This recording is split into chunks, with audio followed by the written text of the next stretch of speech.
Welcome to the September 9th, 2015 regular meeting of the Milford Board of Aldermen. Please join me as we salute our flag and then remain standing for a moment of silence in memory of two friends we lost over the past month. Kelly Goulart worked for the City of Milford's Employment and Training and was appreciated and loved by all who met her. And Mel Eisenheimler, a true gentleman who served our community as a past chairman of the Board of Aldermen, as well as a longtime member of the board. Mel also served for several decades on Milford's Police Commission, and we will all miss these fine public servants. I pledge allegiance to the flag of the United States of America and to the republic for which it stands, one nation, under God, indivisible, with liberty and justice for all.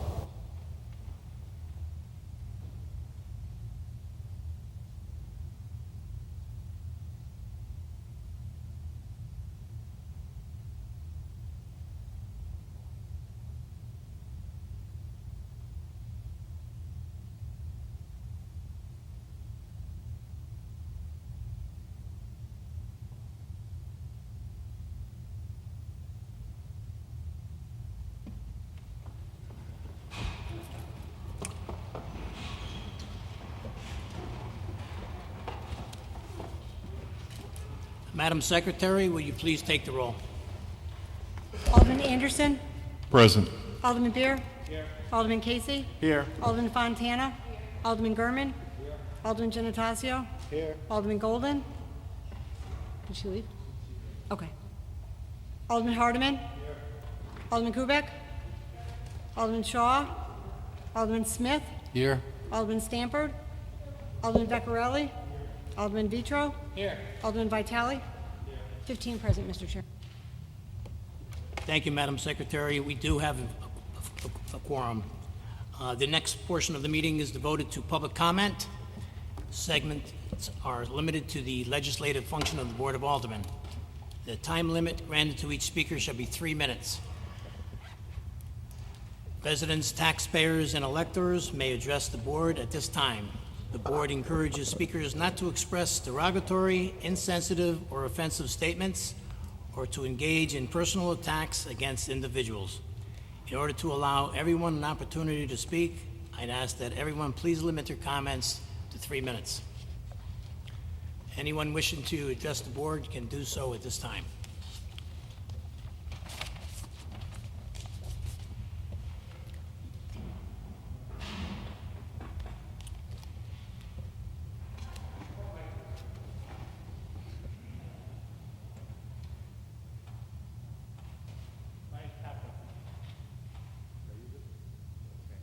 Anyway, I'm a resident. I live on Ocean Avenue.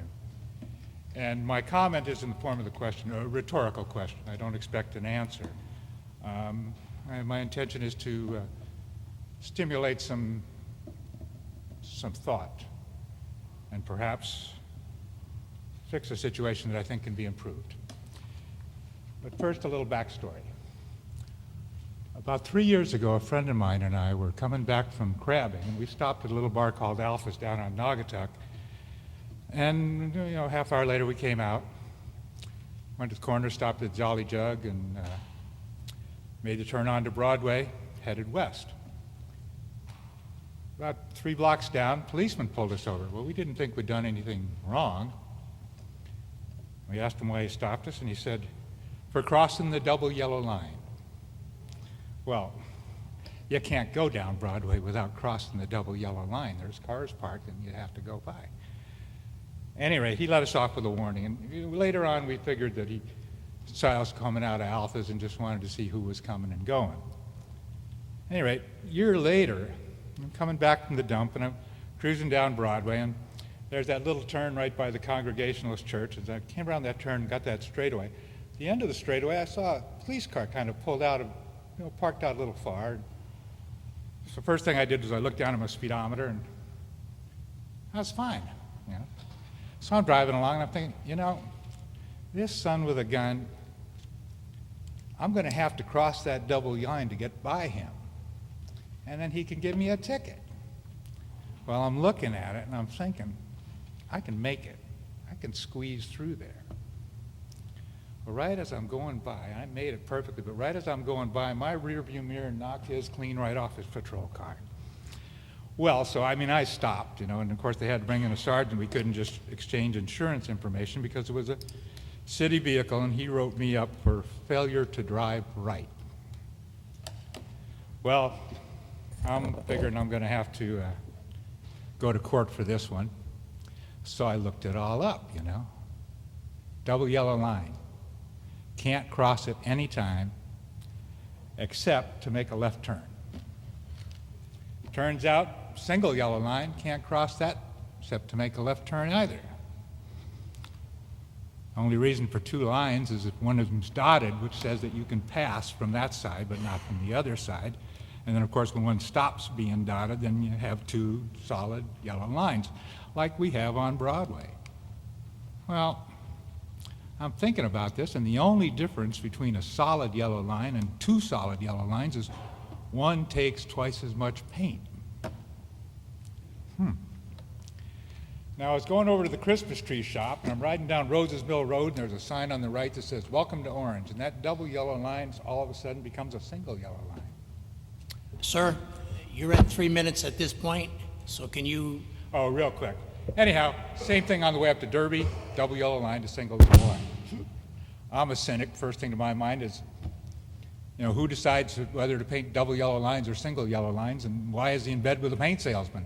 But that's me, So anyhow, my question is, who's in charge of putting down double yellow lines in Milford? That's it.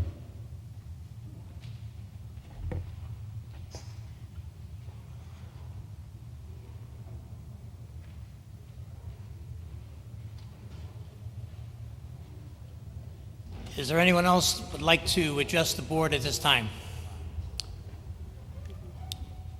Seeing none, we'll move on to agenda item number 3, Alderman Vecchiarelli. Consideration of minutes.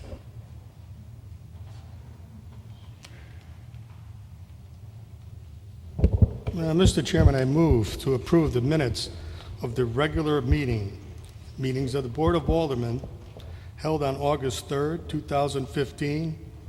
Consideration of the board for the minutes, budget meetings held on April 1st, 22nd, April 23rd, April 27th, April 29th, May 6th, May 11th, 2015.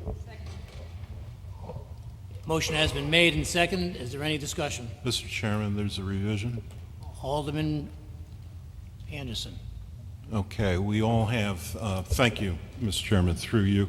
We all have a letter written by the city clerk, Joanne Rourke, dated for this meeting. The minutes were April 1st, the 22nd, the 23rd, 27th, 29th, and May 14th. Those are the correct dates. And I do have an amendment for May 14th as well.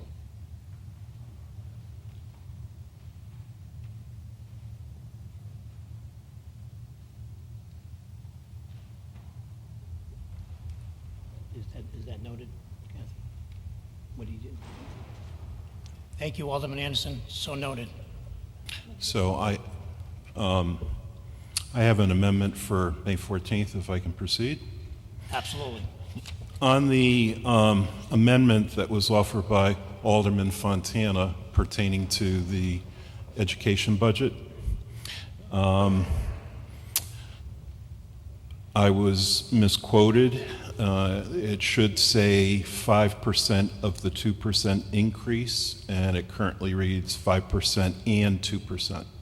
So it's 5% of the 2% increase, which is actually 1/5 or 0.5 rather. And Alderman Gurman had mentioned the budget as $118 million, and he's correct, and the minutes reflect $118,000. So with those two corrections, I offer that as an amendment. The corrections have been mentioned by Alderman Anderson and seconded. Is for the corrections. Any discussion? Hearing none, all in favor? Aye. Opposed? Motion passes. Thank you, Alderman Anderson. All the corrections were noted, have been noted. Item number 4. We're going to be back to the main motion. All in favor? Aye. Opposed? Motion passes unanimously. Agenda item number 4, there was no special meeting. Agenda item number 5, under Chairman's report, I'd like to make mention that I appointed Suzanne DeBias on the Board of Education to the Permanent School Facilities Building Committee to fill the remaining term of Michael DeGrego. Also, remind everyone, I know the mayor is going to speak about it, about the ceremonies planned for this Friday for the 9/11 ceremonies at Station 7 Firehouse. And also like to make mention of the 260 muster. This is coming on this Saturday. 9 o'clock is the fire truck. They leave the parade at 9 o'clock sharp. Item number 6, agenda item number 6 is the mayor's report. Is there any report from the mayor? Thank you, Mr. Chairman, members of the board. I hope you all had a fantastic Labor Day weekend. It certainly was a beautiful one, ripe for going to the beach and taking advantage of picnics and barbecues. I'm hoping that nice weather will continue into the fall. Not that I'm wishing for the fall, but as Alderman Vicho said, you should have all received the notice for this Friday, our September 11th ceremony. It will be held at Station 7 on Wheelers Farm Road. I invite you all to attend. It will start sharply at 8:46 a.m. And Chief Ito will be ringing the bell to start off that ceremony. We have great reports from our school system. We're 1 week into the start of school. As a father of a kindergartner, it couldn't be going any better. The transition from the K2 3-5 to the K5 has met with lots of success, lots of compliments to our teachers and our principals and everybody who did the heavy lifting and the logistical gymnastics to reconfigure those schools. So a compliment to everybody who works in our school system to making that transition so seamless and so smooth. But other than that, I would direct your attention to item 6A on your agenda, the appointment of Suzette Hallstrom, 75 DeMayo Drive, apartment 17D, to fill the present tenant representative vacancy on the Milford Redevelopment and Housing Partnership. Above and beyond that, Mr. Chairman, members of the board, I'd ask for your consideration and action for those items under 8A through 8E. And with that, if you have any questions, I'm happy to answer those questions during the pendency of the meeting. Mr. Chair. Mr. Chair. Thank you, Mr. Mayor. Alderman Vitale. Thank you, Mr. Chair, through you to the mayor. Mr. Mayor, thank you for your report, and I know we're having our memorial 9/11 service or dedication, not dedication, but services at the firehouse. Could I ask you please, I know we've had it at City Hall, and could I ask you please not to forget Live Oak School? We've put a lot of money into it and a lot of hard work in the community, and Michael Miller was a parents lived in that area, so hopefully that maybe we can consider it for next year's ceremonies. I'd appreciate that. Thank you. And Alderman Vitale, we did have it 2 years ago at Live Oak School. 3 years ago. Last year we had it at City Hall. The year before at Jonathan Law. The year before that it was at Live Oak School. We do try to move it around, but we can certainly consider that for upcoming ceremonies. Thank you. Thank you, Mr. Mayor. Agenda item number 7, there is no unfinished business. Moving on to agenda item number 8. Alderman Vecchiarelli.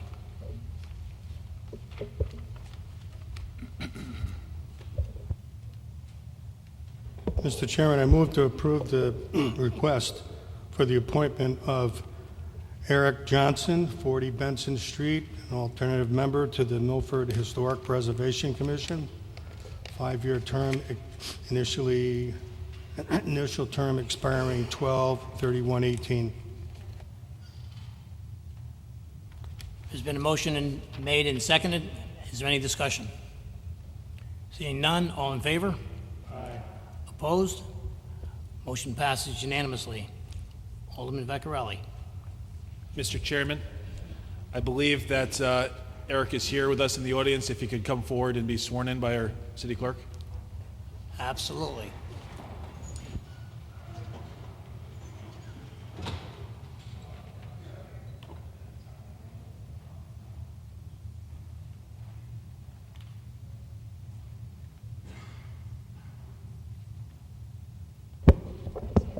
That's okay.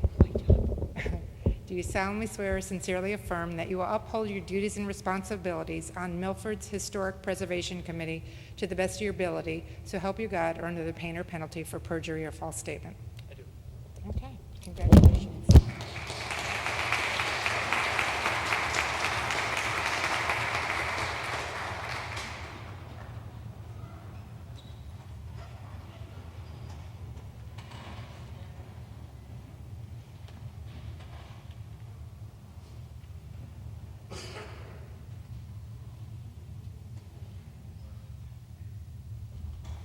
Alderman Vecchiarelli, agenda item 8B. Mr. Chairman, I move to approve the request for the attached allocation transfer number 1 golf course roof.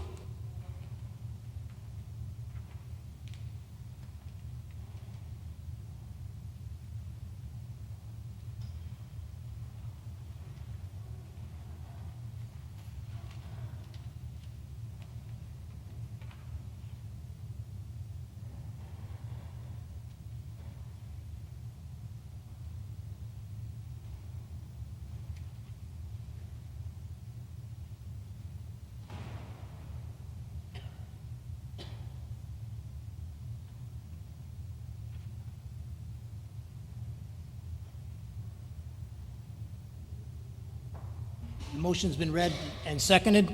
Is there any discussion? Hearing none, all in favor? Opposed? Motion passes unanimously. Seeing that 8C was probably going to be a little lengthy, I would like to ask if we could rearrange the agenda items 8D and 8E for the courtesy of the family that's here tonight. It's rather quickly. I think it'll be more courteous to do that. Is that okay with it? So Is that moved, okay with the Mr. board? Chairman. Thank you very much. Alderman Vecchiarelli, agenda item 8D. You want to have a vote on it? Can I have a vote on the motion? All in favor? Opposed? So passed. Alderman Vecchiarelli, agenda item 8D. Mr. Chairman, I move to approve the request for the attached memorandum of agreement between Workforce Alliance of the City of Milford 2015 State Summer Youth Employment Program, and to authorize the mayor and the Director of Employment of Training to take all steps necessary to effectuate said agreement. Motion has been made and seconded. Is there any discussion? Hearing none, all in favor?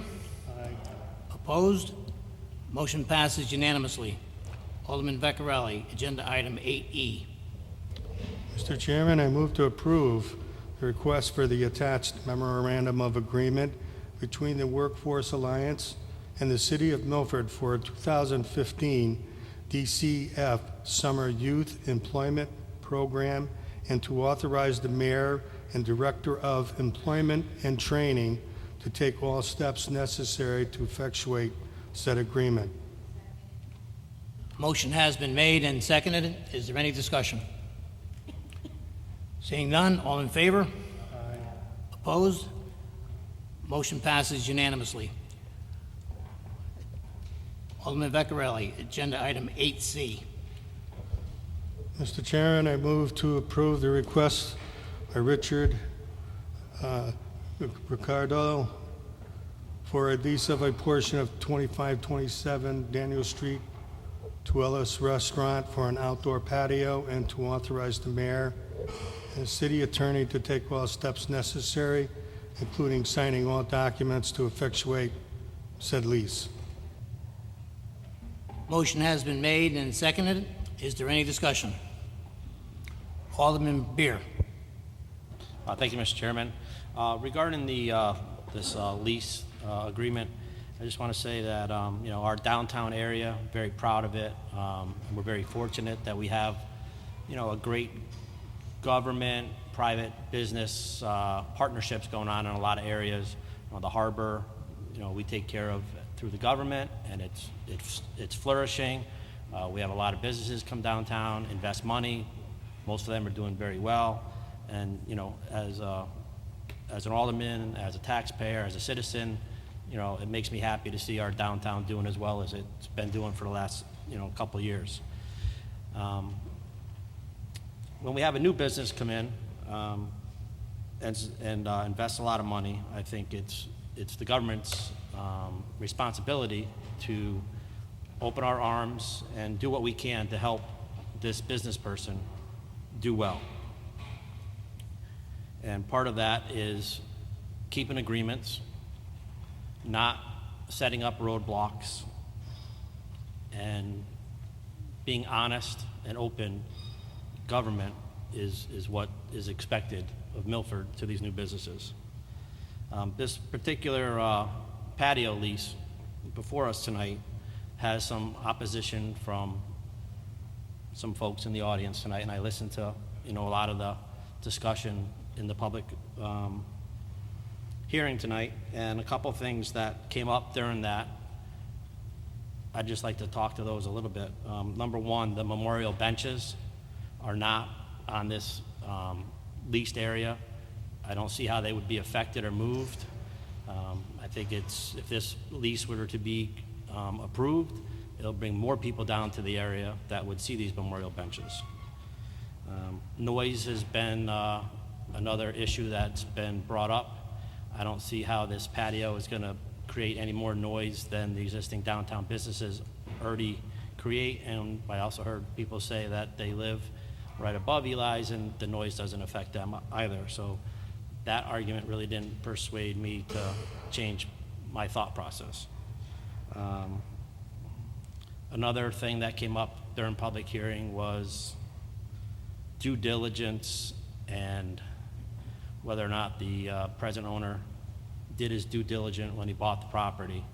And I think he cleared that up very well for us. Prior to him purchasing the property, he spoke to many city department heads, and in particular, I believe he spoke with the mayor, and he had some assurances that this patio would not be an issue, and zoning at the time didn't have an issue issuing the permits for the patio at that time either, but they couldn't do it because they didn't have a lease in hand, the way I understand it. Also, I heard some other people speak against it, and I'm not sure why. There seems to be maybe some kind of personal agenda going on. I don't know, but I don't think that particular issue is going to persuade me to not support this patio in front of us. So that all said, I'm in favor of the patio, and I hope that this gentleman gets the support that he deserves and should have been given to him the whole time. And I heard a lot that the mayor, said we had to do this, and then they would do that, and then the mayor said, no, you have to do this, and you have to do that. And the whole time I'm thinking to myself, well, that's no way a mayor of a city could act towards a business person.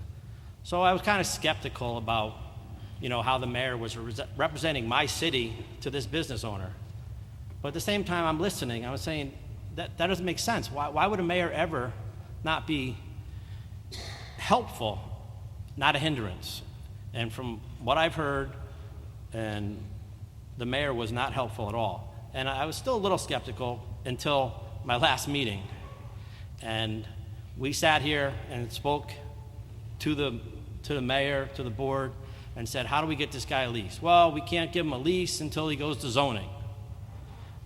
And we tried to put the lease to zoning, and zoning said, well, we can't approve it because we don't have a lease. And the mayor knew that. They couldn't approve it without a lease, but yet he pushed it off to zoning just as another way of just putting this off, putting it off, putting it off. And that's when it really got me mad. That my mayor would do this to a business owner in Milford, and it didn't make sense to me. So it went to zoning. They didn't have a lease, so of course they said, we can't approve this, we don't have a lease. How are we gonna approve a lease without a lease? So it's almost comical, but it's really sad, and it really made me annoyed.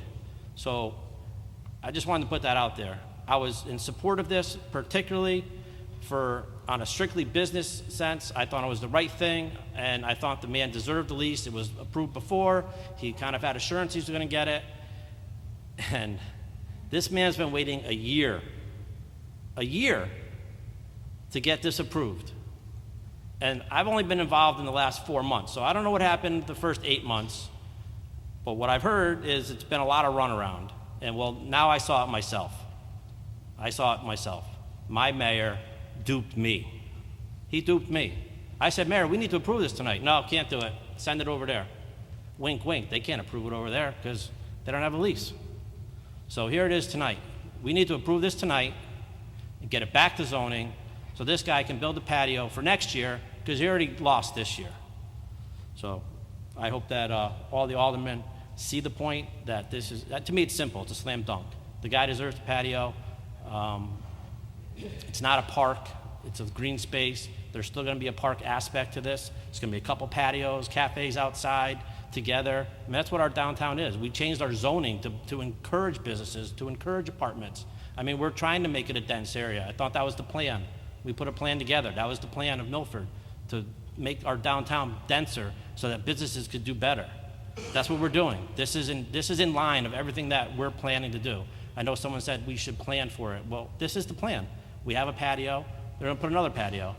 And just for the record, the patio that exists pays the city $0, or maybe $1, but I'm pretty sure it's $0. The owner of Eli's is willing to pay the city of Milford more than the last lease. The last lease was for like $2,500. The new owner says he's willing to pay $3,000 to be a good citizen. To me, I don't know how we can not vote for this. So I put it out there. I'm in favor of it. I hope that everybody here is in favor of it. And please, if you're not in favor of it, let's be honest. Let's say why we're not in favor of it. Let's not be deceptive. That's not the way government works. Stand up here and say, I am not in favor of this lease because, and let us know why you're not in favor of it. Because I'd like to know who's not in favor of it and why. Thank you. Mr. Chairman. Mr. Mayor. Mr. Chairman, I appreciate Alderman Beers. Did anyone address the mayor? Oh, you did? Mr. Chairman, I do appreciate Alderman Beers' position. The position of mayor, just like the position of alderman, is not easy. There are a lot of different constituencies that you have to consider. You have to consider the taxpayers, the open space advocates, the preservationists, the business owners. There are a whole host of competing interests on a whole host of issues. No issue is easy because you have competing interests. However, my position of mayor has been consistent. I do not want to make one group, one person happy, and at the same time create a dozen additional problems. For any 824 motions that are before this city, I have been consistent. Whenever we lease city property, sell city property, acquire city property, I have always said to the applicant, before I can recommend it to the various boards and commissions in Milford that review this, you need to get the buy-in of the stakeholders. I had two separate meetings last week. One meeting, they wanted us to abandon a piece of city property or sell a piece of city property. The other one was a very similar situation. And to both of those potential applicants, I said the exact same thing. Since the beginning of my term as mayor, I have been consistent with that. When the previous owner of this Daniel Street property came to me and asked for a lease, the owner that sold to Mr. Chiardella, I told him the same thing. He had requested a lease for the property, and I said, before the city will consider it, you have to get the buy-in of the abutting property owners. That owner should have imputed that information to the owners of Eli's. I don't know whether they did or not. The several conversations that I've had with the owners of Eli's, I have been as consistent. I've had numerous meetings, and I have given them the exact same line. I don't want to create more problems by solving one. That has always been my position. I have not strayed from that. I could not be more consistent. I am hopeful that at some point down the road, there will be a change, that we can work with Eli's to reach some type of agreement. At this point, though, I can't make several property owners, several downtown stakeholders upset to make one group happy. That's not good government. That's not good business. In terms of encouraging and being business friendly, there is not a more business friendly thing that we could do than what we're about to do within the next 2 weeks, which is close on city parking directly across the street from Eli's. Whatever type of advantage a patio would have, the fact that we're going to have 350, 400 additional parking spaces for a business that presently has 0 parking spaces, there could not be anything that is more of a blessing for that business. In terms of a windfall for Eli's, in terms of helping out and assisting this downtown business, there is literally nothing that this city or any city could do or has ever done to be more advantageous to encouraging the success of this business. We want our downtown businesses to be successful. We do strive each and every day to make our downtown a gem, to make our downtown business friendly. Part of that, as you heard today, is having an atmosphere that has some open space. Part of that is having an atmosphere where people do congregate. You heard some of the testimony today. I'm not set on having a patio never go forward for this particular space. I'm always open for discussion. I'm hopeful that the discussion will continue. But again, you do have to go through the process. I know that there was a comment about this. Never in the history of the city of Milford that I'm aware of, certainly not in the last 12 years where I've been on the board of aldermen or serving as mayor, has an applicant gone directly to the Planning and Zoning Board for an 824 without having it recommended through the city administration. This is new. To your point, Alderman Beer, this is unusual, but whether that's the applicant's right, possibly, I don't know. I did not review this as a legal attorney. I am hopeful, though, that we're going to continue to have good communication within the city, within this issue, so that we can move forward. But again, you have to do it through the process that has been a tradition in Milford since the history of our town.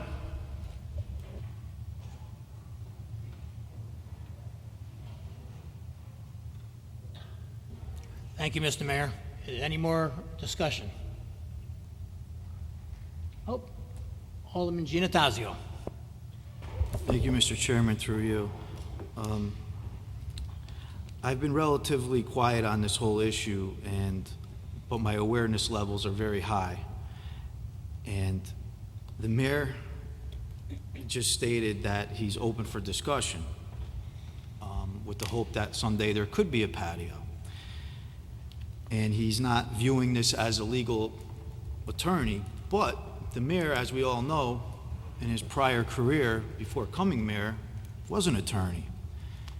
And he conveniently left out some important facts. And to Alderman Bear's point, it's well taken. He said he was duped. He wasted precious time with a business owner. And he feels that he is not taking a position by doing that. But what he's doing is he's misrepresenting and he's not being forthcoming, and he's not being honest with the facts.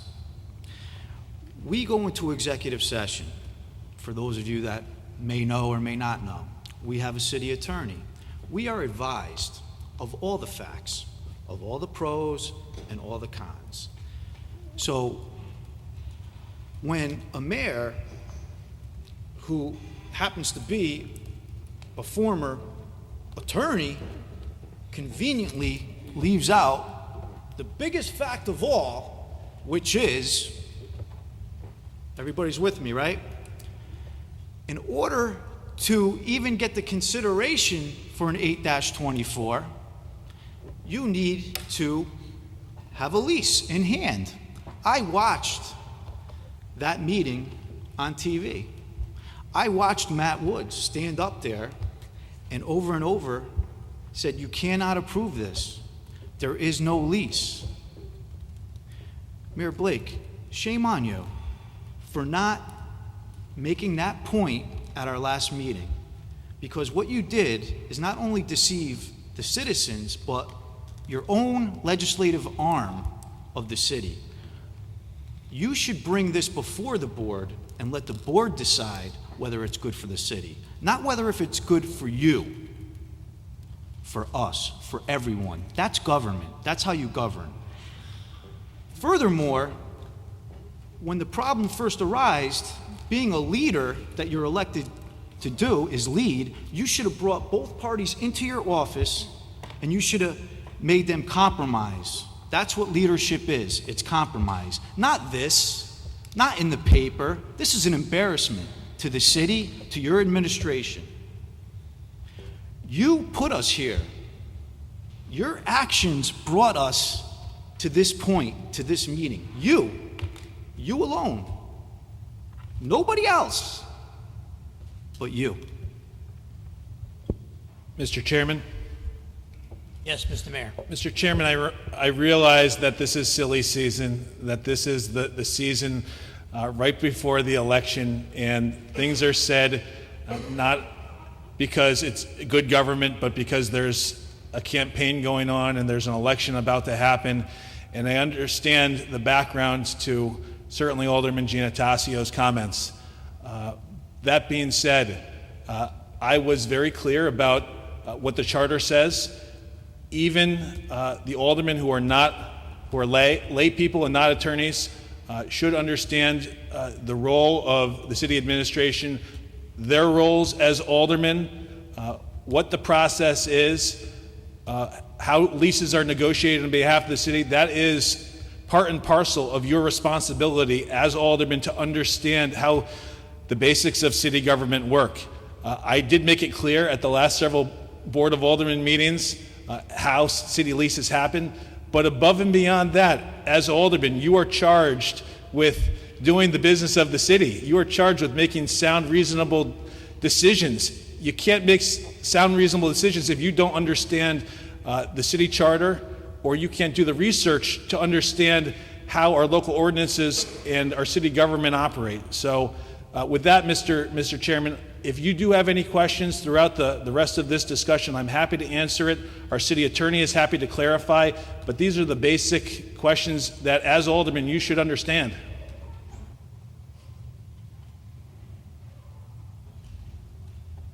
Alderman Shaw. Thank you, Chairman Vitro. I'm going to pass on the invitation to get involved in political back and forth. I think Alderman Beer made a point to say if you're opposed to this, just say why, and I'm going to step forward and try to ignore the rest of this sound, because I am opposed to it, and I will say why I am opposed. One is I think the patio is not a right. I don't think because you have a restaurant you are entitled to a patio. There are restaurants downtown that do not have patios. Secondly, I think I can see the future. I think that this is not about Eli's. This is about what happens to that small strip of open space, park, whatever you want to call it. If we put a patio there, it will stay in perpetuity. This we've gone through in planning and zoning meetings during my tenure there. We're not talking about a single restaurant or what that restaurant or what those owners have brought to the city. We're talking about the use of a particular space of land. And I've read the agreements. between yourself on a settlement with Mr. Fernandez, and I knew the future without even reading that we are looking at budding restaurant owners being able to make the same claim on that open space. So again, it's not about just you, Eli's, and what you bring. It's about the entire city and what it wants to have in its downtown. So I'm not picking on you. I'm picking on a point that says, as far as city planning and economic development, I do think and appreciate the open space that's there. I'll also step one bit further. I've heard a lot about the Cafe Atlantique and its use and if it's fair or not. Personally, I can see the difference between the cafe and how it integrates with the open space as opposed to Eli's. I can see that difference. It's a different business. And I do think that it integrates well with an open space. And on a personal level, I have a son that's under 21 who likes to be downtown, who likes to use the open space in that area to be part of the scene without having to be in a restaurant drinking where he's not allowed. Anyway, that is why I'm opposed. It's not personal. It is about planning, and it's about looking at the future. And I thank you. Alderman Casey. Thank you. Part of my objection to the way the process worked out is, I hear the mayor kind of lecturing us about process. And again, I don't think it's a political maneuver to say that we just want an open government. We want to understand what these issues. These are important issues. We've been here discussing this issue for 4 different meetings for 4 months. And at the last meeting where we discussed whether or not this is going to go before planning and zoning in the process, we had assurances that from the administration that it was. Never brought up the concept that Attorney Woods was going to say that this is not properly before P&Z. That, in the spirit of open government, that should at least been discussed with us instead of waiting for us to ask a specific question. You knew what we were looking for, with all due respect, and you knew what we were concerned about. We want to know if this is going to be on the agenda before planning and zoning the very next day. And to go before planning and zoning, the administration to argue that it's not really before planning and zoning, I think is disingenuous. Furthermore, this lecturing us about the process, I mean, the Connecticut General Statute Section 8-24 requires that the planning and zoning issue report specifically stating the reasons for why they're denying it. That's not in our packet. That's not in our transmittal. It specifically calls for that. So, I mean, if you're going to be technical, you have to be consistent. And if you're going to try to defeat something, instead of just being open with the process and explaining why, I think you should be consistent and consistently follow the law and not just try to hide behind procedural machinations, in my opinion. Alderman Gurman. Thank you, Mr. Chairman. Through you, without reiterating what Alderman Beer said and Alderman Gentasio, I want to expand a little bit on what Alderman Casey said, and also what the mayor said. I mean, he said he was open for this discussion, to bring this up, implying that in the future, I thought this was the night for this discussion, whether we're going to decide on this or not. So we are having that discussion tonight. But it was very disappointing. I mean, last Board of Aldermen meeting, we discussed what they needed to do, and it was clear that they needed to go to the planning and zoning meeting tomorrow, the following night, to get that 8-24 approval, which is just approving the concept, and then comes back to us, and then we can approve a lease. But during that meeting at the planning and zoning, I was there. It was very discouraging, very disappointing. It was kind of a joke. Our city attorney, Matt Woods, just talked in circles for like 30 minutes. And really all the board really had to do was vote on the concept. That yes, it was approved for a patio before. It was actually, they had permits before. So the concept obviously wasn't a big issue. It was approved in the past. But that never came up. It was basically thrown back in our face. The board turned it down. They were so confused. I was confused. The public was confused. I mean, it was a big debacle, and it's very disappointing to see the city run like that. And if we're trying to promote business, if we're trying to get parking, $5,000 or spending $5 million over here from the state, why waste all the state's money if we can't build our businesses downtown here? We're just scaring people away. So, thank you. Alderman Giannatasio. Thank you, Mr. Chairman. Before, I was just explaining my perception as far as the mayor's actions, and I'm pretty accurate in what I said. I want to ask the city attorney a question, Attorney Bertram. At the last meeting, Brian Beer, Alderman Beer, made the point, and under new business, he addressed the board that he wanted to discuss a lease. In the minutes, as you recall, the mayor pointed out again, no, we can't discuss a lease.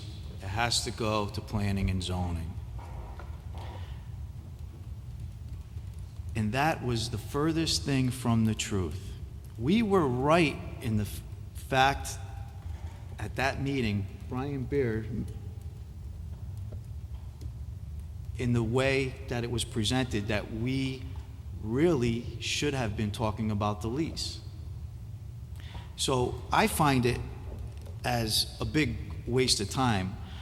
But my question to you is, if you were going to present this to us, and I know you didn't handle it, Matt Woods did, but wouldn't you think that it would be very important and the prudent thing to do was to share with us the fact that, wait a minute, guys, before it goes before the Planning and Zoning Board, we need to discuss a lease, rather than take the mayor's position and say that just bring it before the Planning and Zoning Board. That's the right way of process. I'm talking about the process and the procedure. That's what I'm questioning.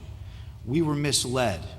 And from a legal standpoint, I'm asking you, as our city attorney, should that point have been made at that time? Because it was not made. It was not addressed to this board. The point that was made, that we followed, the lead that was followed was that they needed to go before the Planning and Zoning Board at the last meeting. But the mayor conveniently left out the fact that in order to do that, they need to have a lease. So from a legal standpoint, do you feel, in your opinion, legally, that this was handled correctly?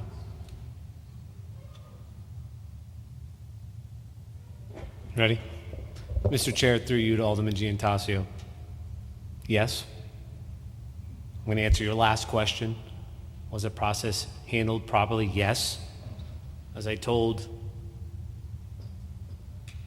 most, if not all of you, the process that I thought it had to go through, I believe I told Mr. Amon, in his capacity as representative of Mr. Chardillo and Eli's, that any lease with the city required 824 approval. That was the process that it had to go through. I was not asked until several months ago what the process was. When asked, I gave that answer. There was no existing lease. The lease with the Daniel Street Cafe LLC was terminated in 2009. There was no lease. A new process was required. As it pertains to Alderman Beer's efforts the night before the Planning and Zoning Board to add new business, I believe I was asked whether or not it was appropriate, the process, and I said no. Because 824 requires a referral to the Planning and Zoning Board in its advisory capacity prior to any formal action by the Board of Aldermen to act. Seeing that it had not been before the Board of Aldermen, before the Planning and Zoning Board, I believed it was premature.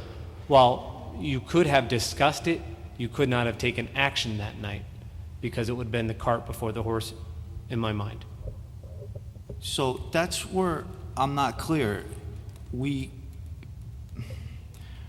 could have discussed the lease, but what you're saying is in order to get the approval of 8-24, you need a lease.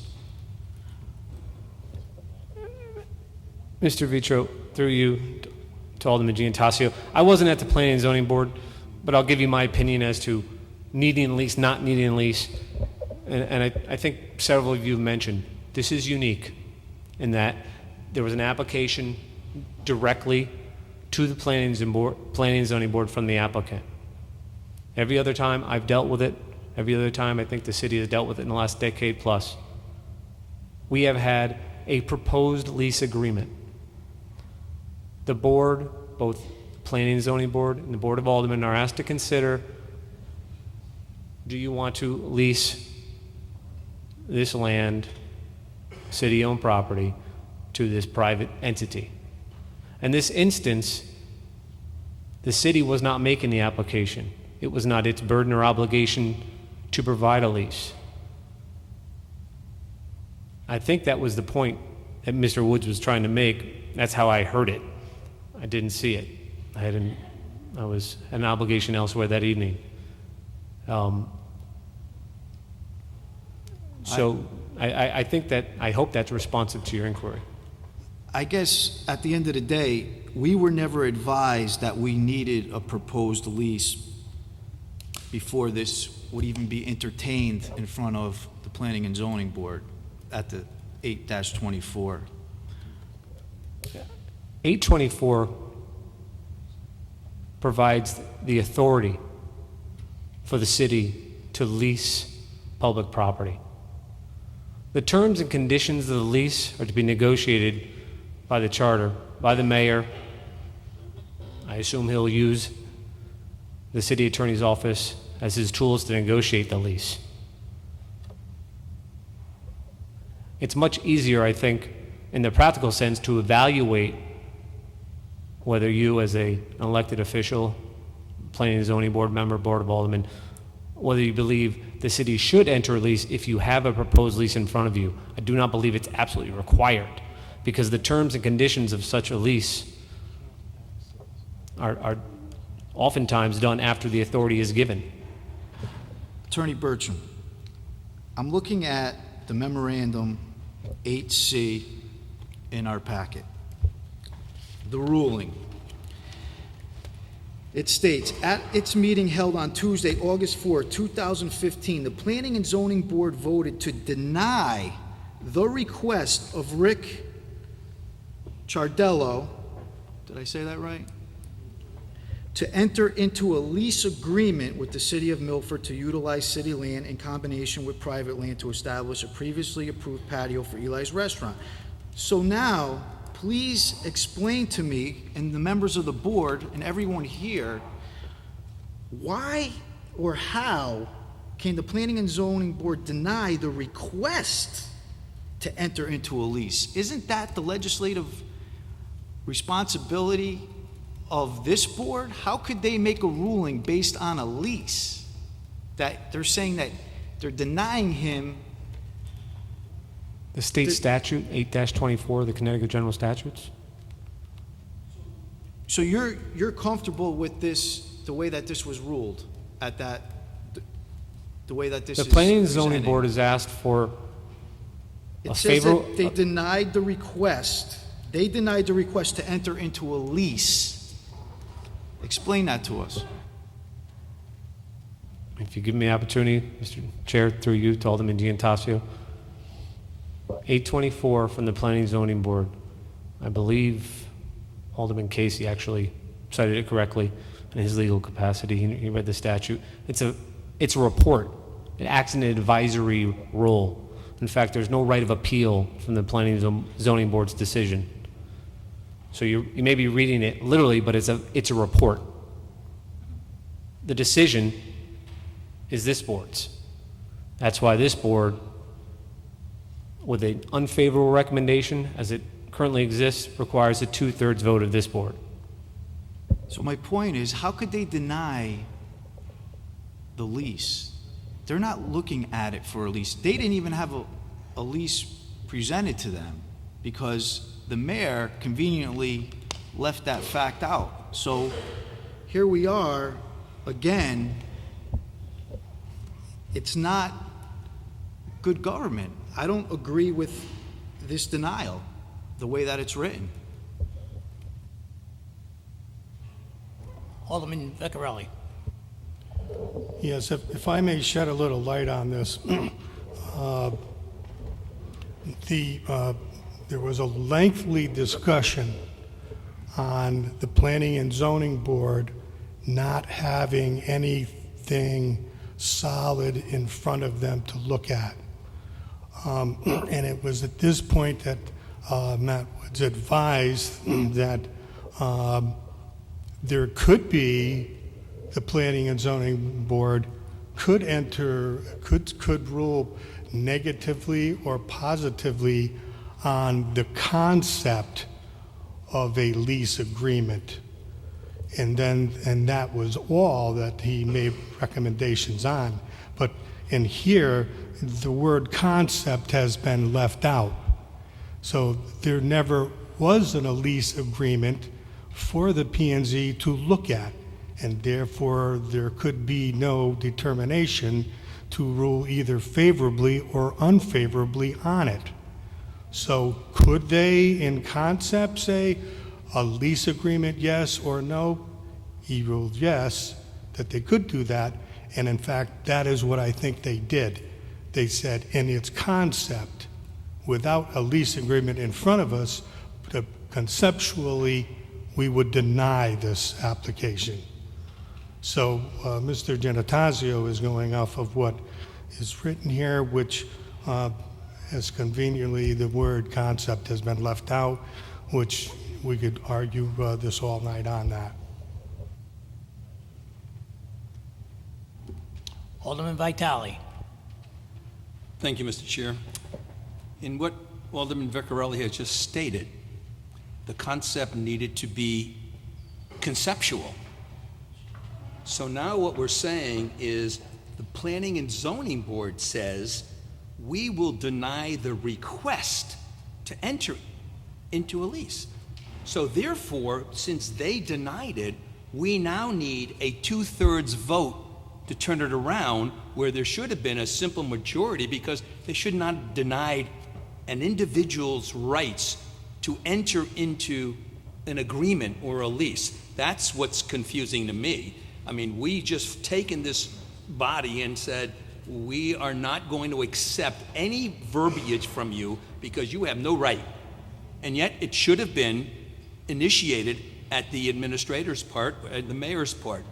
Having said that, that's still fuzzy to me. Maybe I'm off base, I don't know, but it's confusing to me. It must be confusing to those people out there. The other thing is that we heard a lot of things tonight, And we heard about the memorial benches for Mike Miller, Amnish Patel. I was principal of Live Oak School when Amnish Patel was there. We created the garden, but there was also one other individual who died there, Seth Morris from Mathewson School, and there is no bench for him. Having said that, and unlayering all of the things that were requested by Eli's Restaurant to go through and unlayer all of the things they should have done to get approval, in a letter that we received that had 19 talking points on it. I will review 2 of them, but the fact remains that we were told early on in this process, this is not a political process. This is not a political process, yet there was no compromise. There was nothing that sat the parties down to say, we can work something out. There's the hardcore saying no, the hardcore saying yes. In one of the statements that was written to us in this letter, let me read and quote, and I don't know, hopefully it's the truth, I'm just taking it as the truth. We then met with our neighbors and obtained, this is being the good neighbor, we then met with our neighbors and obtained the consent of 2 of the 3 abutting neighbors, David Fernandez, Leonard Wisniewski, and Richard Conine, whose restaurant is across the street from ours. We also obtained confirmation from owner of Catholic Atlantique that she would not object to our application. We even settled a dispute between Mr. Fernandez over other issues that had requested the mayor. The only holdout from giving us consent and the owners was property owned by ex-mayor Alberto Jago. We then contacted point 18. We then contacted the mayor's office and advised them of those positive developments and that only the Jagos were holdouts to us completing everything that had been asked by him to do. We were told for that unjustifiable reasons that the mayor was reneging on his promise to us and withdrawing his support for the patio. Now, that's perception, that's hearsay, it might be anything of those matters. But the point is, we were told it was not political, and yet there are political tendencies within this whole concept. The idea here is, I think we were misdirected. I was kind of dismayed after I left that meeting because I know the mayor had indicated you needed to go to the board for planning and zoning. I heard that, it was there, and it was said that when they went to the planning and zoning, what are you doing here? You don't have anything to show us. So it's therefore, because you have nothing to show us, we can't vote on anything. So the point is now they say, we're going to deny your request for even going to the mayor, this is how I understand it, and making an agreement. So now we need 2/3 vote to rescind that, or not a simple majority. Not that we would have the vote anyway, or whatever, but the fact remains, it's muddy. It's muddy, and there's been misinformation, and I'm really confused, and I'm dismayed. We don't have a plan. We have a city planner, but we don't have a plan. We don't have a plan for that parcel. Are we worried about other people going to be getting that little slice there? It may be. I have no idea. We have to look at what has been done already. And what has been done already is not fair. It's not fair to bring businesses in. It's not fair to make promises. It's not fair that you need to stick with what decisiveness that you should be portraying. The fact is, we muddied the waters. You can't be here. You should be here. You shouldn't be here. You need to go to planning and zoning. I'm in favor of it only because these guys have been brought through the mill. And the fact is that we need to be able to do things in a process. Here the guys are coming to us and saying, we want to do it legally. Okay, Los Cabos, Bistro Basque, Liquid Lunch, Green Pizza. They take half the sidewalk up with chairs and benches. Have we said anything to them? Have we said it? Well, it didn't make any difference. You're shaking your head, Alderman Anderson. What difference did it make? I heard on Planning and Zoning the other night, our enforcement officer, when we were talking about the differences between a shopping center and not a shopping center, he didn't even know where Lowe's Plaza was, the old Highlight. Not familiar with that. You're not familiar with that. And that was just defining what a plaza was in a shopping center. You know, the credence here is, we've been beginning to crack here. The fact remains that we've got to treat people evenly, fairly, and do what is necessary for the good of the whole, and that's our city.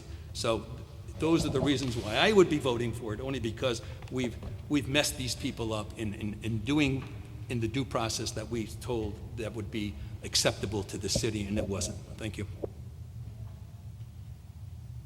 Alderman Shaw. And just a quick follow-up to Alderman Vitale, and I guess to the other thing. So is the approval about the process and the fact you don't like it, and I actually don't like the process. So that means that green open space, from now forever, it can be built with restaurants, patios and that, because you don't like the process, which again, I think the process should have been better. I think businesses should be treated a certain way, and I'm uncomfortable with it. But is that how we're making decisions on political grounds? If I can answer that question. Well, I haven't finished my question or my statement yet, but I'll let it go at that. I've talked. This is my second time, so I'm give the floor over. Chair, can I follow up on that? It doesn't mean on perpetuity that I'm going to say, or we're going to say, all green spaces are going to be given away. We're dealing with an issue. Let's get this issue ironed away. Then hopefully have the fortitude and the stick-to-itiveness that we need to make it a better place. I mean, this is a green space, like you have, your point was well taken, that other people are going to look at that little sliver and say, I want a part of that. And the only one over there is Bistro Basque that's going to be doing that, if anybody else. Let's call a spade. And the fact remains that, what's good for the goose, as somebody said, is good for the gander. And the fact is that we need to be fair to everybody. Is that going to change my mind because the process was wrong and therefore I'm awarding you this? No. I'm in agreement with that. I'm in agreement. We can put contingencies on that lease. No smoking, no drinking outside that area. They smoke at the Cafe Atlantique. They drink over there, and it's a fantastic place. It's a fantastic place. But again, we can't. We can't divide that. We have to be fair to everyone and be business friendly. Alderman Frank Smith. Thank you, Mr. Chairman. We have been debating the mechanics of this and the unfortunate back and forth that has occurred with this issue over the past several months between our board and the Planning and Zoning Board. And I agree and I understand that there have been mistakes and procedural missteps in this. I just want to start by bringing this back to what the original issue here is. We have a situation in the downtown in a block of area that comes off of River Street and Daniel Street where there are a number of businesses that are pretty much conjoined. 15 years ago, I was on this board when they raised that center building, and it was put to us to have this as a public common area. I was in the minority at the time, and I regrettably now voted against it, as I did some of the other issues that were brought up involving Schooner's Wharf because of traffic congestion and some other issues. I don't want to make that same mistake here again, and I just want to start by saying I've spoken with people on both sides of this issue directly. I've spoken with Mrs. Jago. I've spoken with people with the environmental groups in town. I've spoken with Mr. Jardello and Mr. Amon about it. And I have to say that I see merit in both sides. I think we all, if we're being reasonable about it, do understand that a green space is what it is. And somebody said, well, they like to be able to come and sit down in the shade. There's plenty of shade and the green and so forth. This is a commercial area. I reject the notion that because we have entered into a lease agreement with a previous owner that Mr. Giardello can presume to have the same advantages. But I also reject the idea that we need to have unanimity from every single adjoining property owner in order to approve this. If that were the case, we'd all be living on islands if we had to get everybody to agree to whatever it is our particular plan or building plan was.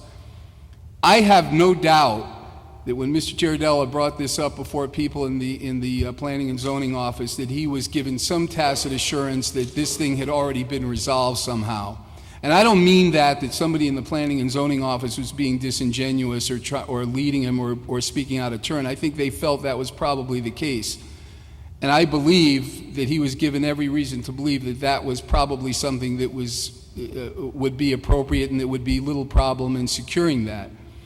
I also, as I said, have heard some very compelling arguments about maintaining the green space and the precedents that it sets. But at the end of the day, I feel, by our charter, that it is incumbent on the chief executive of this city to make these negotiations and work in good faith with the various parties, opposing parties. Mr. Giardello's sin in this is more of a matter of style than of substance. As I said in our caucus, I believe if Richie Conine application was still pending for the same thing, he wanted a vestibule, and I know there's some semantics about what this means as opposed to a patio. Mr. Giardello is looking for a fence and an awning and so forth, and I understand that seems to be, that's an intrusive thing to some people, but it's probably no different than what was originally planned for Daniel Street, which was much more of a nightclub than Eli's at Daniel Street is, which is primarily a restaurant. I do understand there's a weekend bar crowd there, but if Mr. Conine had this application, they could be having human sacrifices on the side of the building and nobody would say a word about it, because he was very good at working with the other property owners, was on a good personal relationship with all of them. Mr. Giardello owns a number of other businesses, but I take him at his word when he says that what he intends for that as a business owner is what he means. And I would further mention to you all that what we have before us tonight, 8C, is not a continuance of the 824 discussion. This is simply a proposition that's unusually put on our agenda that says, Board of Aldermen approval is requested by Rich Giardello for a lease of the portion at 2527 Daniel Street to Eli's Restaurant for an outdoor patio and to authorize the mayor. It doesn't speak about the Planning and Zoning Board's recommendation or their unfavorable recommendation, which I might add was not done with prejudice. It was simply said that they were given legal advice that there was no lease and therefore there was nothing for them to vote on. That's why it was sent out with an unfavorable recommendation, not because everyone on the Planning and Zoning Board was opposed to this application. But I do also understand then that with this, I feel, when all is said and done, that it's going to be necessary for the mayor to make this decision as the chief executive in this town. I reject Alderman Ginatasio's language that he's duping the people involved. This is very political language. As Mr. Amon said, our mayor is a good and honorable man. He has expressed to me numerous times his willingness to sit down with everybody. And just to be fair about this, there is reluctance on both sides to go through the process the way it should be done. And I believe that the way our city government is set up is that it is ultimately rests with our chief executive to sit down with the interested parties and make this thing work. And no matter how much we discuss what board this is coming before, I think that there has to be some accommodation, and my hope is to get it off of our agenda and off of the planning and zoning agenda and back to where it belongs in the mayor's office to discuss this with the adjoining property owners and Mr. Giardella to try to reach some compromise. If no compromise can be reached, there are legal remedies and so forth. I hope it doesn't come to that, but I hope it doesn't have to come back here. I think it's something that we can have our trust in our mayor to make these kind of decisions. Now, as I said, it shouldn't go unnoted that Mr. Giardella did circulate a lease, but it was not part of our packet, and it was not part of our agenda. So as far as I'm concerned, this is not a lease that we can consider in this meeting. We may have all, I don't know if all you guys read it, but I've read it, and I will say, as opposed to Mr. Conine's lease, Mr. Giardella goes to some length to allay a lot of the doubts that people have expressed here today. For instance, no smoking. For instance, it is a dining area only to be closed at 10 p.m. He has made a number of concessions on this to try to address some of the concerns that have been brought up by the public, and I think they're decent concerns. But I drive down Daniel Street. Stonebridge Restaurant is far noisier than any noise that could emanate from the doors of Daniel Street, even if there were people out there dining till 10 p.m. So I'm sorry to go on about this, but I do want to just summarize what I have been thinking about this over the past several weeks and understand that there is people of good faith on both sides, and I respect everyone's involvement in it. But I do believe Mr. Giardella when he says that he honestly and earnestly believes that he can abide by this and will be willing to work with the city if there's any opposition to it. I don't believe we can vote on this because I don't believe there's a lease that we actually have officially before us.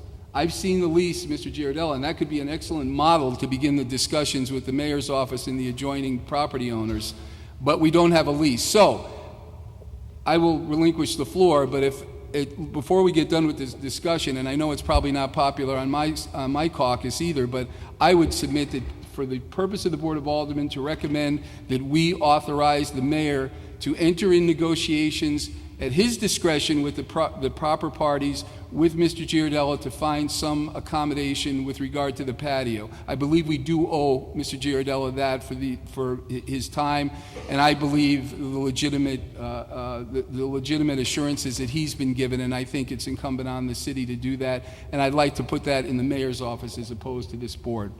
Thank you. Mr. Chairman. Mr. Chairman, Mr. Mayor.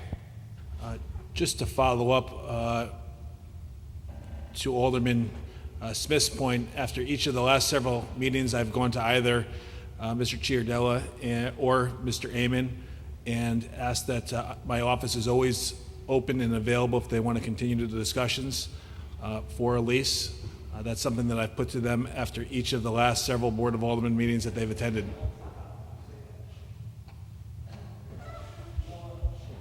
Mr. Vaccarelli, Alderman Vaccarelli. Mr. Chairman. Thank you. Well, I remember when the parkette that we have down there now was two dilapidated buildings that sat there for many years and was just ugly blight right in the center of our town. And Mayor Fred Listman and the Republicans had, they wanted to knock it down, buy the parcel. I think we paid maybe $60,000, $80,000 for the parcels and to make a little parkette out of it. And I know I, for one, was against it. I walked the properties with other members of the board. In my opinion, they were salvageable, but nonetheless, the powers that be knocked those properties down, and as they sit today, I am truly very happy with the outcome.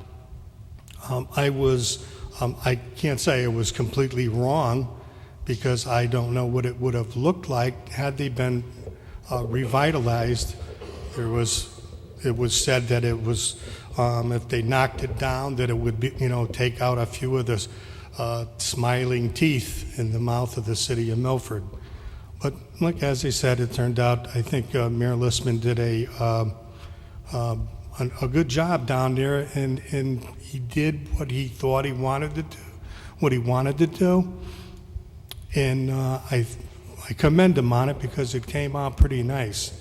It offered a place for the people to go and sit and park and bring their dog and just sit down and do exactly what the parkette was supposed to do. Then through the years there was, the Atlantic Cafe, they had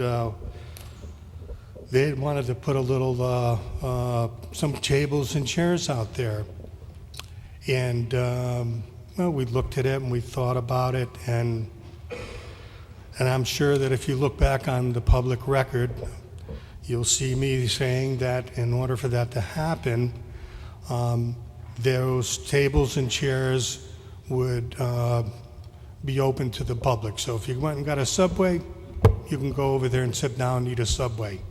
So the tables and chairs were to be what I thought was a happy complement to the space down there, and also offer the Atlantic Cafe maybe a little bit more tables and chairs. A little further on down the road, there was a request to serve alcohol, and in order to do that, they had to have a certain perimeter down there. So, not to disallow the public from going in there to sit down, but more for the people that had alcohol couldn't leave the perimeter. And so that fence in which you see, which you can enter in and out of from the regular sidewalk, was erected so that they could have a permit. But it was still a very happy arrangement with the city of Milford, because it did let the public have utilization to sit and enjoy the area. Everything was fine and dandy for a long time, and what had happened with the lease agreement with over at the Richard Conine, over there, his patrons had to go outside to smoke cigarettes, and in the front it was just like all littered with cigarette butts and people hanging around outside, and it was kind of ugly looking. But not only that, Alderman Beccarelli, can we bring this to a... Yeah, I'm going to try. But not only that, he was very concerned about his patrons not being able to bring their drinks out to the sidewalk to have a cigarette, and worried that the people could slip a Mickey in there and they come back to their drink that cost them $15, and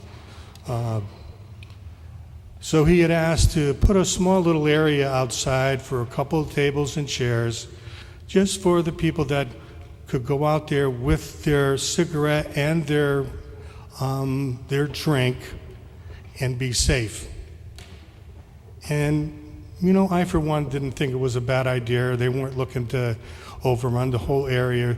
Just give their patrons an area to go out with their drink, have their smoke, and not take up the whole area.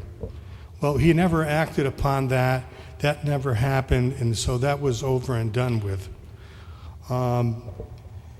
What's happened to that park over the years now is that people have become more fond of going there for many different reasons. Whether just to sit down and chat or go and watch a little guitar playing, sit on the benches, or just go sit on the grass.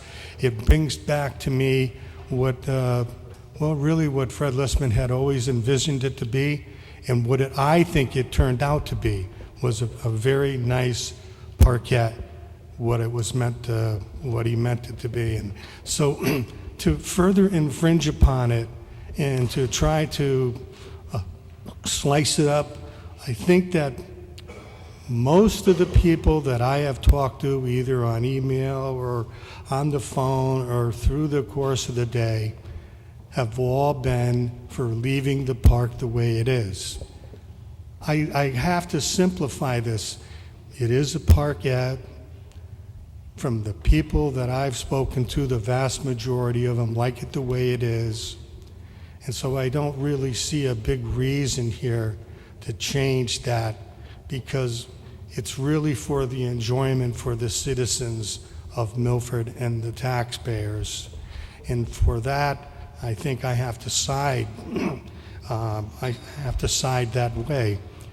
You know, it wasn't a gift to us. It was at minimally a $60,000 bill that we spent to buy that property for the citizens of Milford. And I don't see a compromise here.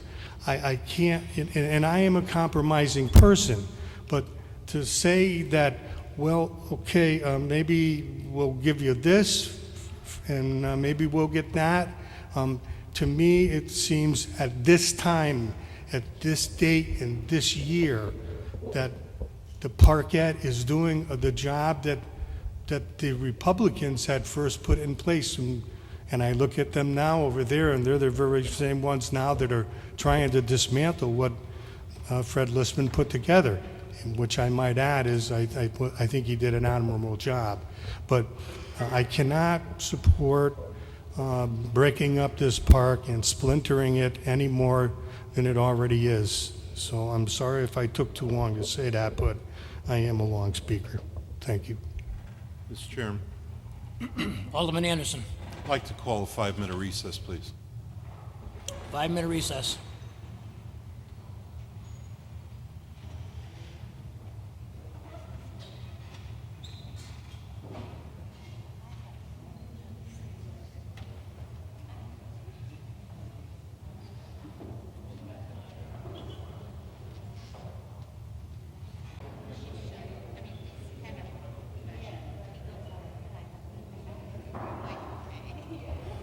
We're out of recess at this time. Will all the aldermen take their seats, please?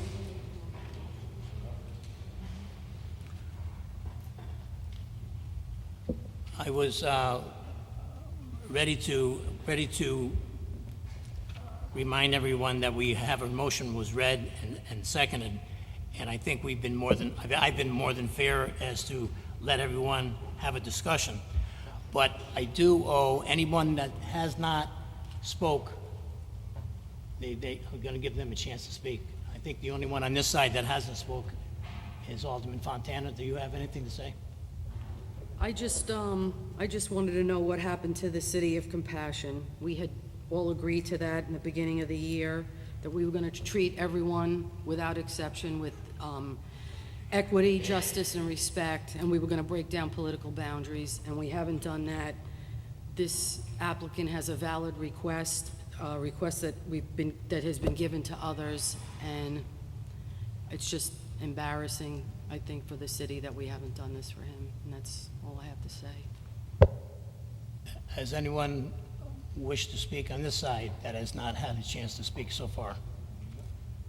If not, Alderman Vaccarelli, just read that motion one more time, please. 8C.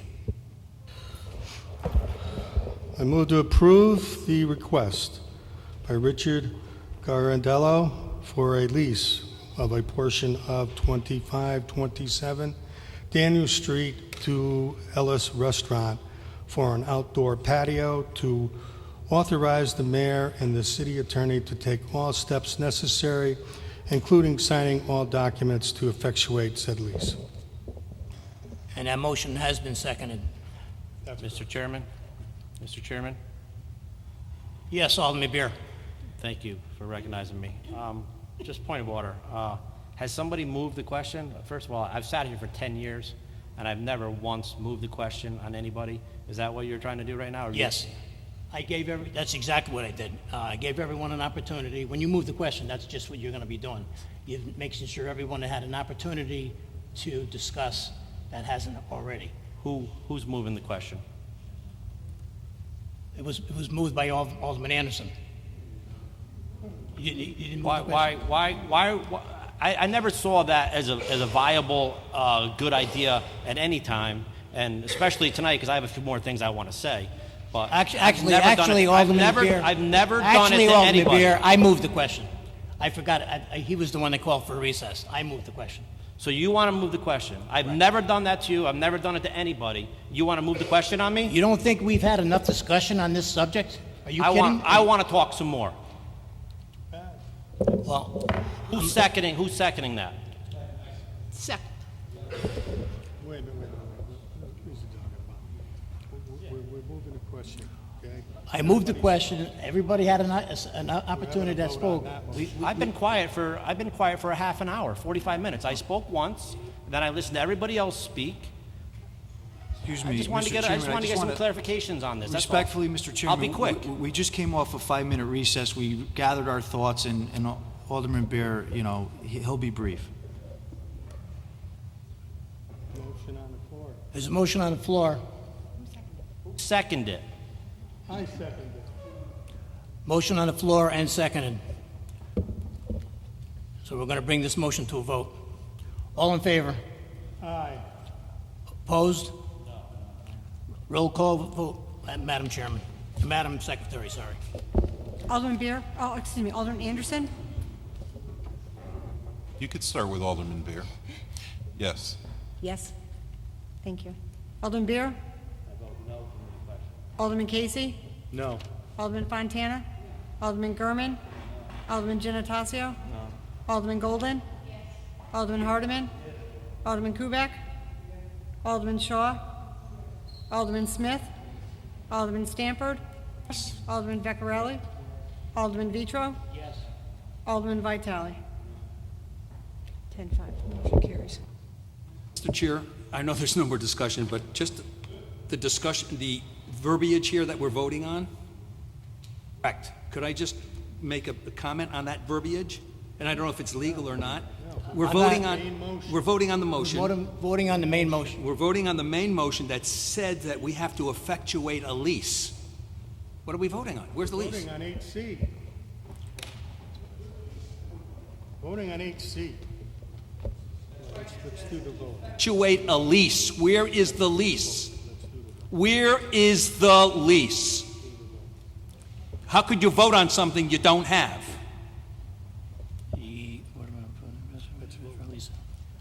The vote has been taken, Alderman, Madam Secretary, what is the count? That's 9-6, 9 yes and 6 no. Point of order, you can't vote on something you don't have. How could you let this go, Mr. Chair? This is going to be on the main motion. Can we defer to the city attorney, Mr. Chairman? Decision? There's nothing there to vote on. The vote is done. We got to vote on 8C now, the main motion. We're going to be voting on the main motion on 8C. Excuse me, Mr. Chairman, point of order. Can we defer to the city attorney on the verbiage in the agenda item 8C in regards to the lease? There is no point of order when we're voting on. Can we have the city attorney's opinion, please? Mr. Bertram, you want to comment on this? Mr. Chair, through you to Alderman Giantassio, and presumably to Alderman Vitale. As I read 8C, you're being asked to vote yea or nay to give authority to lease a portion of 2527. It's not a lease before you. It's the authority to enter into a lease. Second line, for an outdoor patio and to authorize the mayor and city attorney to take all steps necessary. The first line says for a lease. Mr. Referenced Chairman, in the first line, Mr. Chair, through you to Alderman Vitale.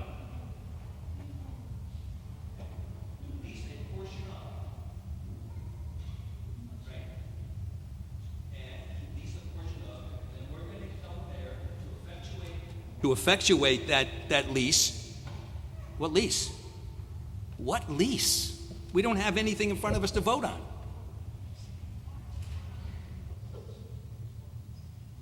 This is a city attorney turning point here. Is there a lease or not? And if there's no lease, how could we vote on it? I don't have a lease. I don't know what.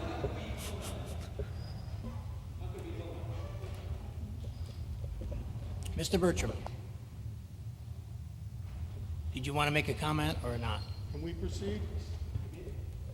As I understand, your role tonight, pursuant to 8-24, is to vote on whether you're going to authorize the mayor to enter into a lease. There is no lease before you. He has not negotiated a lease with the Eli's. It's the authority to enter into a lease. I understand what 8-C says. Excuse me, Mr. Chairman, through you to the city attorney. Attorney Bertram, can we, as a board, through your legal opinion, to effectuate a said lease, which there is no lease, would it be best practice to table this item this evening? You can either table it or amend the motion to say, vote yea or no, yea or nay, to authorize the mayor to enter into a lease.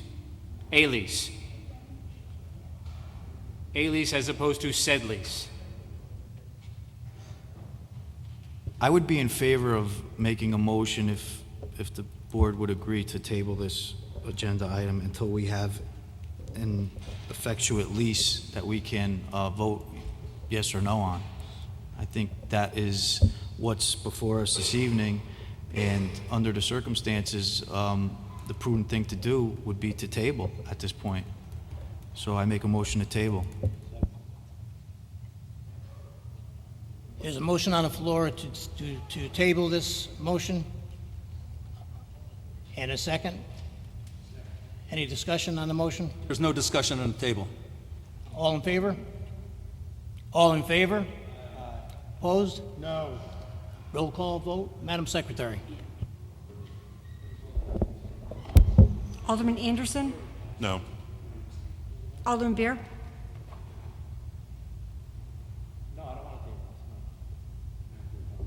Alderman Casey? Yes. Alderman Fontana? Alderman Gurman? Alderman Genatasio? Yes. Alderman Golden? I'm sorry? Thank you. Alderman Hardiman? Alderman Kubek? Alderman Shaw? Alderman Smith? Alderman Stanford? Alderman Beccarelli? Alderman Vitro? Alderman Vitale?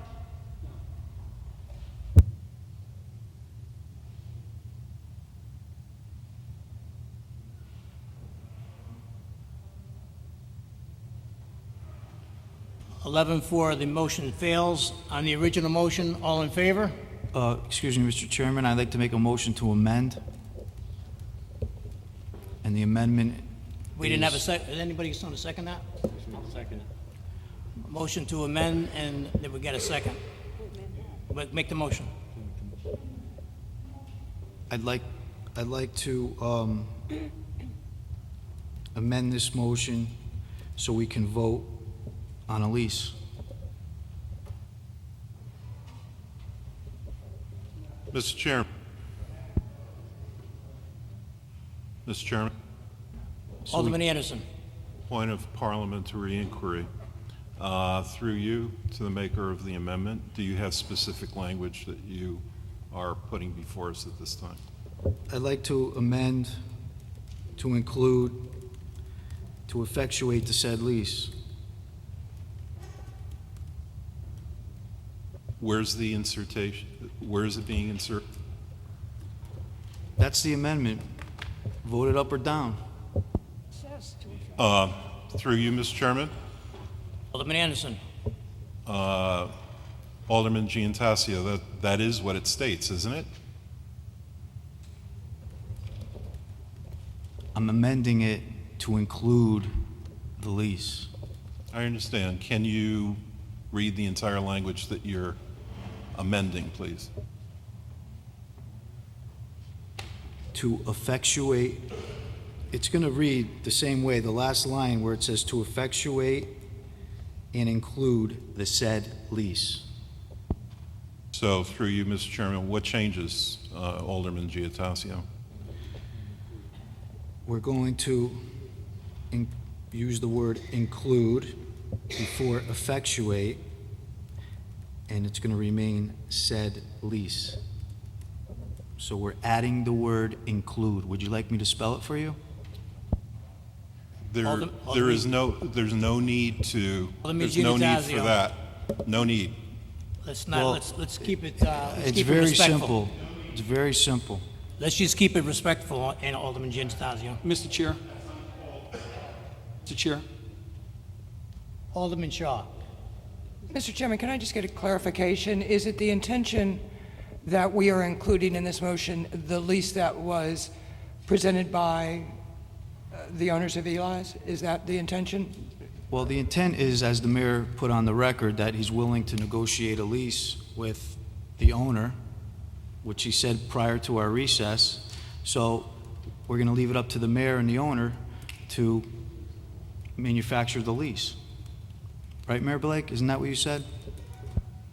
What I said was that I invited the applicant on numerous occasions, and the offer still stands to continue the discussion to work towards a solution. Again, the consistency that I've had with all 824 applicants, including the owners of Eli's, including everyone that have come through my office, is that you have to get the remaining stakeholders involved, and you have to get their buy-in.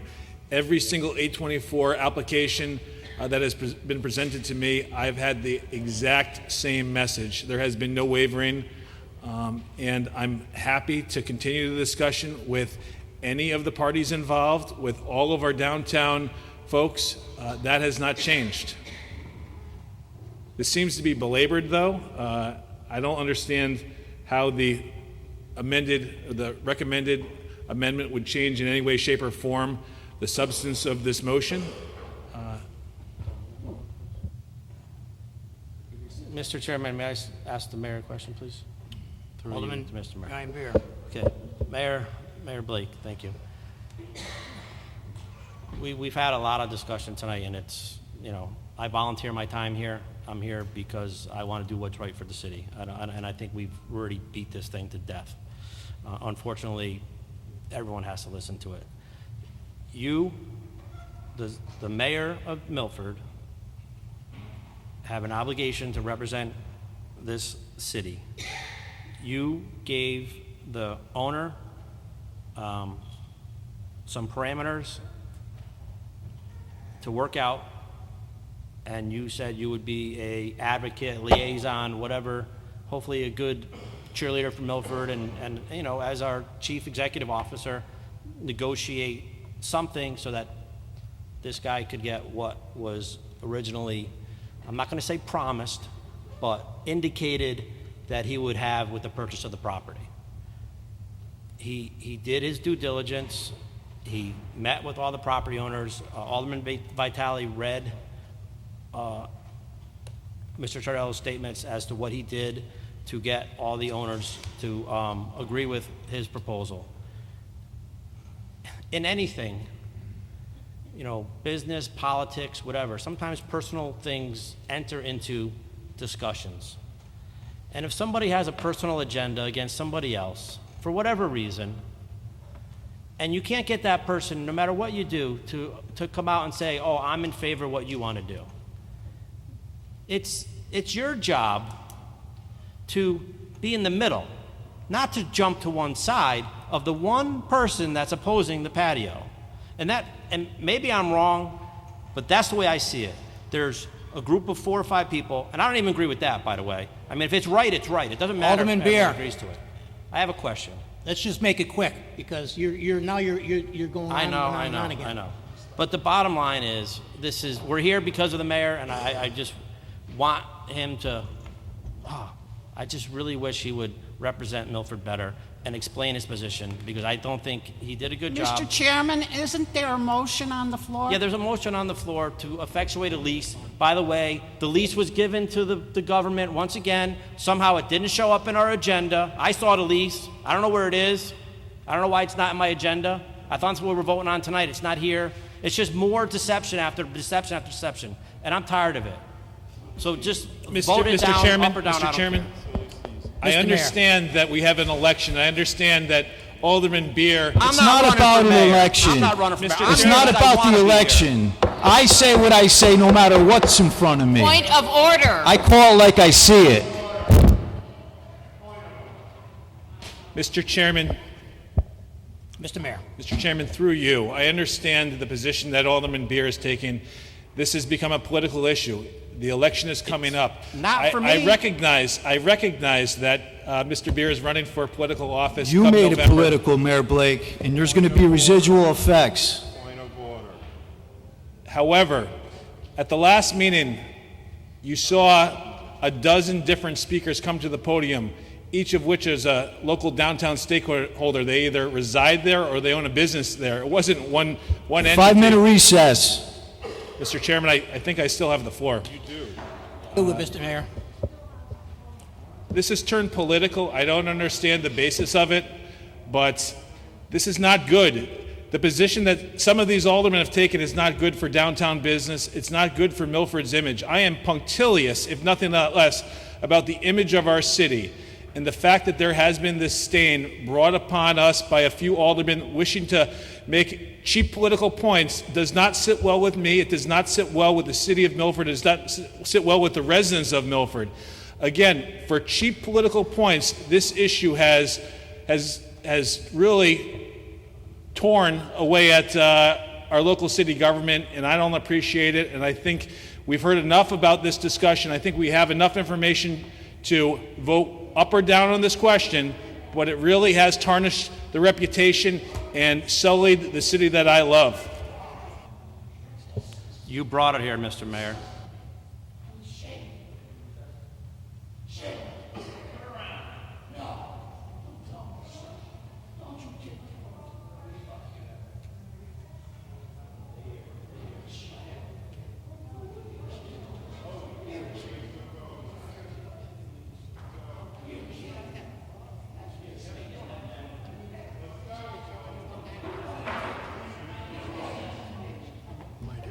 We're in 5 minutes recess right now.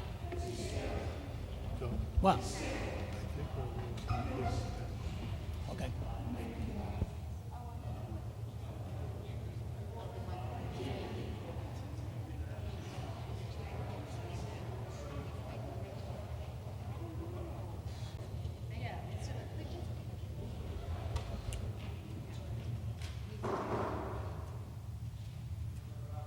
Officially out of recess. I'm going to ask, that's going to be a quick sentence, right? Go ahead. In light of the last volleys back and forth, I think maybe we should take some more time and revisit this if everyone's in favor, and maybe give the mayor one more shot. He has mentioned that he's reached out to the owner. I think there's, if they can just try to work this out real quick, and maybe we revisit this next month. Maybe can we get a consensus? Would the board be in favor of that, giving the mayor a chance one more time to talk to the property owner? All right, we just got through taking that vote to amend or to table it, and that motion failed. But Alderman Giannattasio, you have a motion on the floor, seconded by Alderman Casey, you want to rescind that motion? Yeah, at this time, I would like to rescind that motion. Rescind the second. Thank you. the Okay. second rescinded? Yeah, the second, yeah. Mike, all right, on the original, Main motion. on the original main motion, some of you are a little confused. What happened was the point of order was voted on, then we went to table it. That was overruled, and now Alderman Giannatasio rescinded his motion. So now we're on the original motion. So we're going to take it to a vote. All in favor? See, we're voting on, We've already had a motion to table, voting on 8C. and it got denied, Right? correct? The motion to table was denied. Right. So now we're on the main motion. Okay. Okay. All in favor of the main motion? Go ahead. If we vote on this, if it passes, then the mayor has to create a lease. If it fails, then the mayor doesn't have to create a lease. And can it come back at another time to maybe ask the mayor to work this out? I mean, is this black and white tonight, or is there an opportunity for level heads to prevail? If this passes, you authorize the mayor to create a lease or not create a lease. And if it fails, then I do not have that authority. All you're doing tonight is providing the city administration through the mayor's office authority to enter into a lease if the administration deems it in the best interest of the city.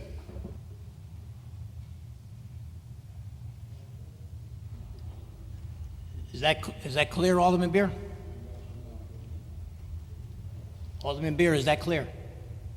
I am very clear on the motion in front of me that it is to ask the mayor to effectuate a lease. My question is, if it comes back in a slightly different form with a lease at some point, we can re-vote on this again? Yes. It's going to come to a different form.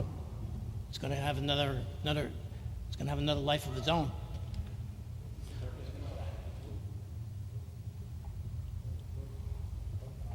Okay, we're going to vote on the original motion.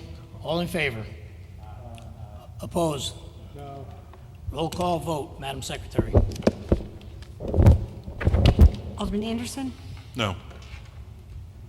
Alderman Beer? Yes. Alderman Casey? Yes. Alderman Fontana? Alderman Gurman? Yes, and this is not a political event. Alderman Gurman? I'm sorry, Alderman Giannatasio? Yes. Alderman Golden? Alderman Hardiman? Alderman Kubek? Alderman Shaw? Alderman Smith? Alderman Stanford? No. Alderman Veccarelli? Alderman Vitro? Alderman Vitale?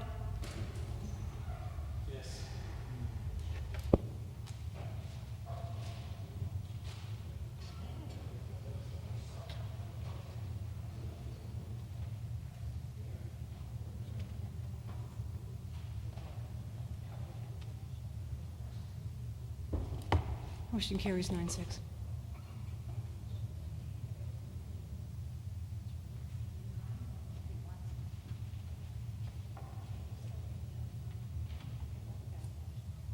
Motion fails 9-6. Thank you, Madam Secretary.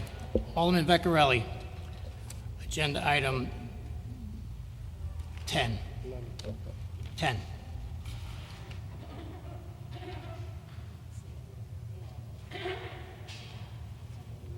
There is no budget memo transfers.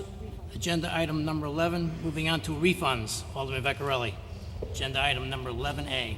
Yeah, Mr. Chairman, I move to approve the consideration of the budget memo of the consideration of the refunds in the amount of $61,936.22. Motion has been made and seconded. Any discussion? Seeing none, all in favor? Aye. Opposed? Motion passes unanimously. Under agenda item number 12, reports of standing committees. Are there any reports? Alderman Frank Smith. Thank you, Mr. Chairman. The Ordinance Committee met this evening to consider an ordinance appropriating $3,761,000 for the Naugatuck Avenue Drainage Project Phase 2 and authorizing the issuance of $3,761,000 bonds of the city to meet said appropriation and pending the issuance thereof, the making of temporary borrowings for such purpose. We discussed this in our Ordinance Committee with input from the Mayor and the Director of Public Works, and it was recommended unanimously with a favorable recommendation to the full board. I hereby submit that as a motion. Thank you, Alderman Smith. Motion has been made and seconded. Any discussion? Seeing none, all in favor? Opposed? Motion passes unanimously. Under agenda item number 13, are there any reports from any other special committees? Seeing none, close on the rule, open on the agenda item number 14. The next item on the agenda is executive session. I will entertain a motion to go into executive session to discuss 14A, consideration of settlement of 625 Plains Road LLC versus City of Milford regarding 0 Plains Road, and item number 14B, consideration of settlement of Marcelo Arletti et al. Versus City of Milford regarding 65 Point Lookout East. Item 14C, consideration of settlement of Linda M. Fogler versus City of Milford regarding 44 Captain's Walk. And item number 14D, 14D, as I've been told, has been removed. Joining us in executive session for items 14A through 14C will be the Mayor, Ben Blake, the City Attorney, John Bertram, and City Assessor, Dan Thomas. Is there a motion? So moved, Mr. Chairman. All in favor? Aye. We're in executive session.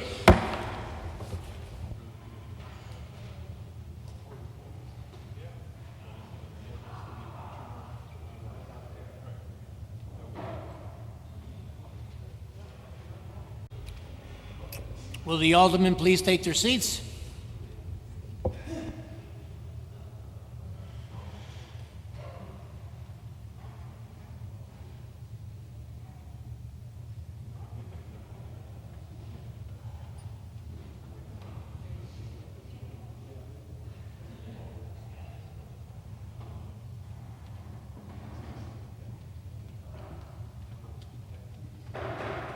We are now back in session. Alderman Vecchiarelli, agenda item 14A. Mr. Chairman, I make a motion to authorize the city to accept consideration of settlement of 625 Plains Road LLC versus City of Milford regarding 0 Plains Road in accordance with the recommendations of the City Assessor and City Attorney as discussed in executive session. Motion has been made and seconded. All in favor? Aye. Opposed? Motion passes. Alderman Vecchiarelli, agenda item 14B.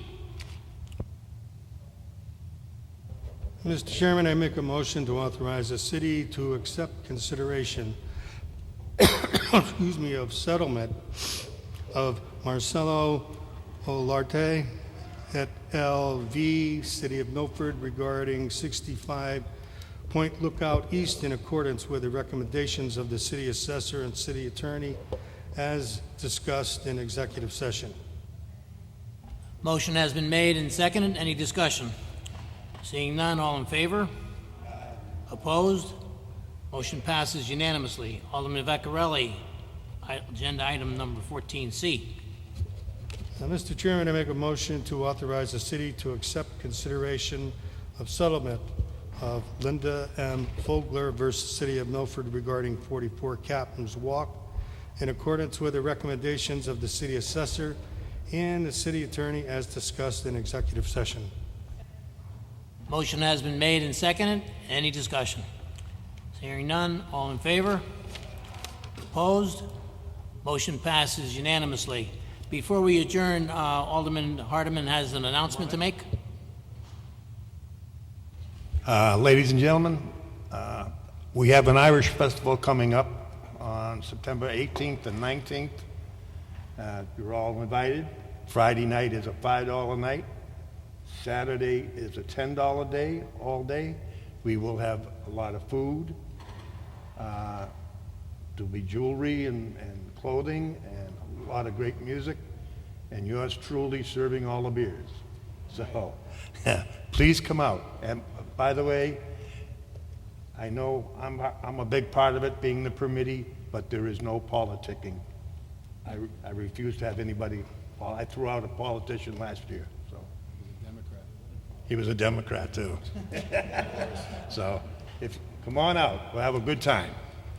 Thank you, Alderman Hardeman. Is there a motion to adjourn? So moved, Mr. Chairman. There's been motion and seconded. All in favor? Aye. Opposed? Meeting adjourned. Thank you, everyone.